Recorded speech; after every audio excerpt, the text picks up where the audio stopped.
بسم اللہ الرحمن الرحیم۔ سامعین و ناظرین، ربیع النور ربیع الاول شریف کا آغاز ہو چکا ہے۔ سب سے پہلے میرے دیکھنے والے سننے والے تمام حضرات کو میری طرف سے ربیع الاول شریف کی بہت بہت مبارک ہو۔ اللہ رب العالمین نے اپنے پیارے بندوں میں سے مومنین پر یہ احسان فرمایا کہ انہیں اپنا محبوب عطا فرمایا۔ قرآن مجید کہتا ہے لقد من اللہ علی المؤمنین اذ بعث فیہم رسولا۔ یاد رہے جب دھرتی پیاسی ہوتی ہے، جب کائنات کو کسی مسیحا کی ضرورت ہوتی ہے، جب کائنات پہ مشکل وقت ہوتا ہے، تو اللہ رب العالمین پھر ایسے مسیحا کو بھیجتا ہے جو اس کو نئی زندگی بخشتا ہے۔ جب نبی کریم صلی اللہ علیہ وآلہ وسلم کی ولادت ہوئی، اس وقت بھی اس دھرتی کو ایک مسیحا کی ضرورت تھی، اور اللہ رب العالمین نے اپنے پیارے محبوب صلی اللہ علیہ وآلہ وسلم کو بھیج کر اس کائنات کو نئی زندگی عطا فرمائی۔ اور یہ وہ دور تھا جب لوگ خانہ کعبہ کا ننگے جسم طواف کر رہے تھے اور انسانیت ختم ہو چکی تھی۔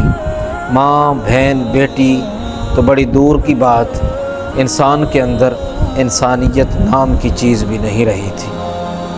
ہر چیز کا احترام، ہر چیز کی وقت اور اس کی قدر و قیمت ختم ہو چکی تھی۔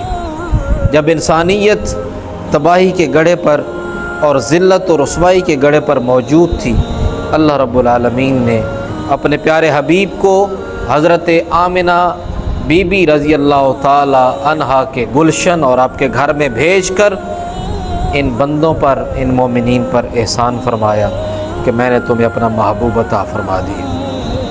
اسی لیے کسی نے کہا تھا آمنہ بی بی کے گلشن میں آئی ہے تازہ بہار، پڑھتے ہیں صلی اللہ علیہ وسلم آج در و دیوار۔ سامعین و ناظرین، یہ آپ صلی اللہ علیہ وآلہ وسلم کی ولادت کوئی عام بات نہیں ہے۔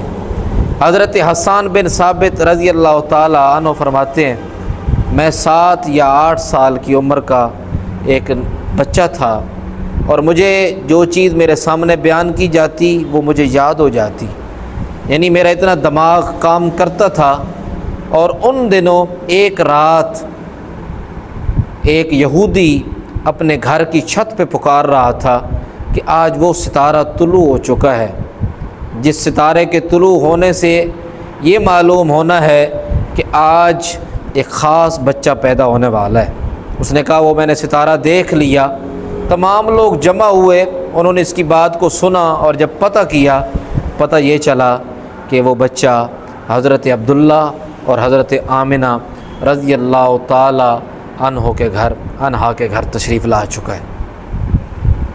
سامعین ناظرین، آپ صلی اللہ علیہ وآلہ وسلم کی ولادت تمام مومنین کے لیے جو وہ خوشی کا باعث ہے، اور ایک آنے والے وقت میں آپ صلی اللہ علیہ وآلہ وسلم کی ولادت ایک خوشی کا باعث تھی، ہے اور رہے گی۔ اور آج بھی آپ صلی اللہ علیہ وآلہ وسلم کی جب ولادت کے دن، یہ ربیع الاول شریف کے جب دن شروع ہوتے ہیں تو مومنین خوشیاں مناتے ہیں۔ آپ کو معلوم ہے مکہ کی تاریخ تھی کہ دائیاں دیہاتوں سے چلتی اور شہروں کے وہ گھروں میں چکر لگاتی کہ ہمیں کوئی بچہ مل جائے، ہم اس کی پرورش کریں اور اس کی کوئی نہ کوئی خدمت ہمیں حاصل ہو جائے گی، اور اس کی بدولت وہ اس کے بدلے قیمت لیا کرتی تھیں، کوئی نہ کوئی چیز ان کی خدمت ہو جاتی اور اس طرح ان کا گھر چلا کرتا تھا۔ ان دنوں میں بھی دائیاں چلیں، قحط کا موسم تھا، اور ہر آدمی، ہر عورت بڑی پریشان تھی۔ ساری دائیاں جب مکہ پہنچی، سب کو ان دنوں کوئی نہ کوئی بچہ مل گیا، لیکن حضرت اماں حلیمہ سعدیہ رضی اللہ تعالی عنہا ایک واحد عورت تھیں کہ جن کی سواری بھی بڑی کمزور تھی، جن کی گھریلو حالت بھی سب سے زیادہ کمزور تھی، اور ان کو بچہ بھی کوئی نہ ملا۔ ایک بچے کی خبر ہوئی کہ جس کا والد پیدا ہونے سے پہلے ہی انتقال کر گیا ہے، تو حضرت حلیمہ سعدیہ رضی اللہ تعالیٰ عنہ خود فرماتی ہیں میرے دل میں خیال آیا کہ میں اس بچے کی پرورش کروں گی بھی صحیح تو مجھے کیا ملے گا۔ آپ نے اپنے خامند سے مشورہ کیا کہ کیا کرنا چاہیے۔ خامند نے کہا ہمیں یہاں چھوڑ کر واپس نہیں جانا چاہیے، بلکہ وہ یتیم بچہ لے آ، ہو سکتا ہے اس بچے کے آنے سے ہمارے گھر میں 4 چاند لگ جائیں۔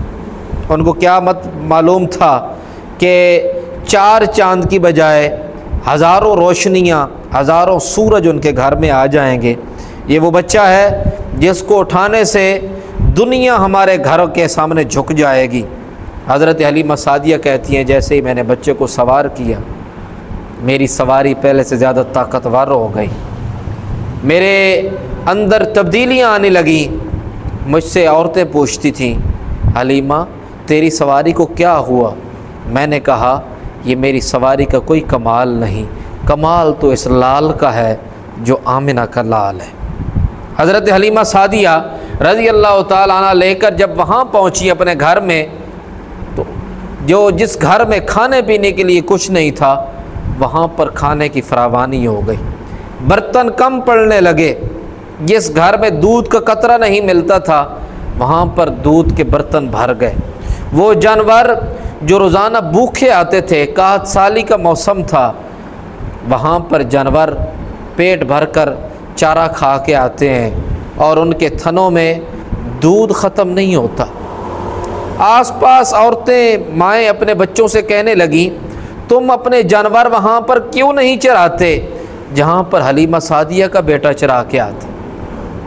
سامعین و ناظرین، یہ نبی پاک صلی اللہ علیہ وآلہ وسلم کی برکتیں اس وقت کی ہیں جب حضور علیہ الصلاۃ والسلام ابھی بچپن میں ہیں، ابھی آپ نے نبوت کا اعلان نہیں فرمایا، لیکن آپ صلی اللہ علیہ وآلہ وسلم جس جگہ پر، جس سواری پر آپ سوار ہیں وہاں پر تبدیلیاں رونما ہو چکی ہیں۔ یہ تو آپ صلی اللہ علیہ وآلہ وسلم پیدا ہو چکے ہیں، یاد رہے آپ کے پیدا ہونے سے ہزاروں سال پہلے آپ صلی اللہ علیہ وآلہ وسلم کی برکتیں یہاں اس کائنات میں پہنچ چکی تھی۔ آپ حضرت آدم علیہ السلام کی توبہ کو دیکھیے کس نام کی وجہ سے قبول ہو رہی ہے۔ حضرت ابراہیم علیہ السلام کے اوپر جو آگ کو ٹھنڈا کیا جا رہا ہے یہ کس کی مہربانی ہے؟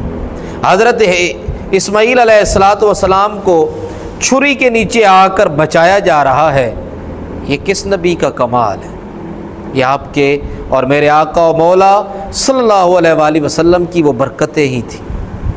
سامعین و ناظرین، حضرت حلیمہ سعدیہ خود فرماتی ہیں میرے گھر میں چراغ جلانے کو تیل نہیں تھا، بلکہ ان دنوں کسی بڑے بڑے گھر میں کہیں چراغ جلا کرتا تھا، لیکن حضرت حلیمہ سعدیہ فرماتی ہیں میرے پاس عورتیں جمع ہو گئیں، انہوں نے کہا حلیمہ کچھ عرصہ پہلے تو تیرے گھر میں چراغ رات کو نہیں جلتا تھا، اب سارا دن ہم تیری کلی میں دیکھتے ہیں، تیری جھونپڑی میں دیکھتے ہیں چراغ جلتا رہتا ہے۔ تو میں نے ان سے کہا آج بھی میں چراغ نہیں جلاتی، پھر کیا کرتی ہے؟ حضرت حلیمہ سعدیہ نے فرمایا میں کچھ نہیں کرتی، جو کچھ بھی کرتا ہے وہ میرے پیارے نبی یعنی محمد صلی اللہ علیہ وآلہ وسلم یہ بچہ کرتا ہے جس کو میں جب سے لے کے آئی ہوں اس کے چہرے سے ایسی روشنیاں پھوٹتی ہیں کہ اس کی وجہ سے میری کلی روشن رہتی ہے۔ آپ صلی اللہ علیہ وآلہ وسلم کا یہ چہرہ اتنا روشن تھا، آپ صلی اللہ علیہ وآلہ وسلم کے چہرے سے پھوٹنے والی روشنی کے بارے میں حضرت انس بن مالک رضی اللہ تعالیٰ عنہ فرماتے ہیں آپ صلی اللہ علیہ وآلہ وسلم مسکراتے، آپ کے دانتوں کی چمک سامنے والی دیوار پر پڑا کرتی تھی۔ یہ چہرہ، یہ دانت مبارک، یہ آنکھیں اتنی روشن تھیں کہ بڑے بڑے شاعر لکھنے پر مجبور ہو گئے کہ آپ صلی اللہ علیہ وآلہ وسلم کا چہرہ کتنا کمال والا تھا۔ اس لیے حسان بن ثابت رضی اللہ تعالیٰ عنہ فرماتے ہیں وَأَحْسَنُ مِنْكَ لَمْ تَرَ قَطُّ عَيْنِي وَأَجْمَلُ مِنْكَ لَمْ تَلِدِ النِّسَاءُ خُلِقْتَ مُبَرًّا مِنْ كُلِّ عَيْبٍ كَأَنَّكَ قَدْ خُلِقْتَ كَمَا تَشَاءُ۔ پیر مہر علی شاہ رحمۃ اللہ علیہ نے جب یہ جلوہ دیکھا آپ نے فرمایا مکھ چندر بدر شاشانی ہے، متھے چمک دی لاٹ نورانی ہے، کالی زلف تے اکھ مستانی ہے، مخمور اکھی ہن مد بھریاں اس صورت نو میں جان آکھاں کہ جان جہان آکھاں سچ آکھاں تے رب دی میں شان آکھاں جس شان تو شانہ سب بڑیاں۔ اور ایک پنجابی والا اور آیا، اس نے کہا حسینہ جمیلاں دا منہ موڑ دیتا محمد بڑھا کے قلم توڑ دیتا۔ اس لیے آج ہمیں وہ پیارے آقا و مولا صلی اللہ علیہ وآلہ وسلم ملے ہیں، ہمیں چاہیے ہم حضور کے میلاد کی خوشیاں پہلے سے بڑھ چڑھ کر منائیں۔ اللہ تعالی ہمیں حضور کے میلاد کی خوشی نصیب فرمائے۔ والسلام۔